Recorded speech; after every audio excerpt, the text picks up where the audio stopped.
Conspiracy of silence, denial of data. Conspiracy of silence, denial of data.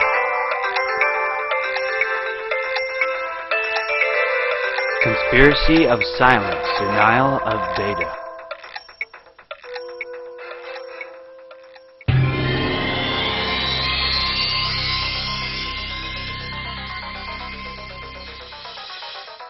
Yesterday, a shaft of light cut into the darkness. What's at the root of the crisis? Is it government policies? Our management is in total disarray. They tend to look at a new subdivision as a moneymaker. When I share what I've learned from my studies of the gospel about Jesus and the mass utilization of the bed, many of those that don't become my opponents, my adversaries, my enemies. The historical facts tell us of the efforts made by the carpenter physician advocating socialized medicine, socialized management in government. Whom would think themselves harmed by this information being recognized as our history?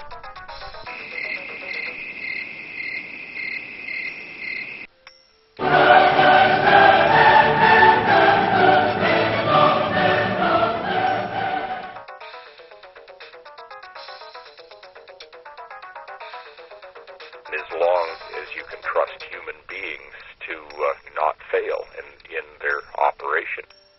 Throughout most of human history, we've thought of our species as somehow unique and superior to the others. While animals were scrounging for food and struggling to survive, human beings were building cathedrals, composing music, solving equations. But aside from our sophisticated culture and advanced technology, just how different are we from those other animals? How different are our minds from their minds? Do they even have minds? I mean, we know animals have varying degrees of intelligence, but do they have a sense of consciousness? Politics, religious parties, devalue, dehumanize those not in their group. We also have memories and emotions. We can form images in our minds. We can even form abstract concepts and communicate them using language. Social medicine or capitalist medicine? History indicates that Jesus learned from his studies of the Old Testament that socialized medicine was the way to go.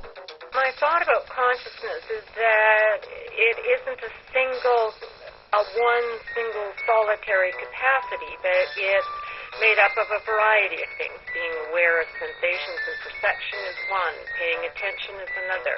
Being able to imagine and reflect is another. And the difference between being in deep sleep and being awake is yet another, and so forth. But everything an animal does, every movement, every facial expression, can be interpreted in different ways. The great apes, those primates most closely related to humans. A few of those creatures, the so-called linguistic apes, have been taught to communicate using sign language.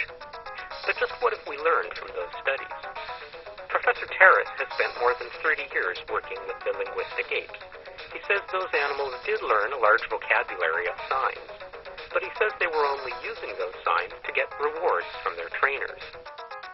I think there's a big difference between using a sign to provide information to another creature, whether it's another ape or a human being, and learning a very complicated begging procedure where the ape knows, and this requires quite a bit of intelligence, that using such and such a sign in this situation will get me a reward.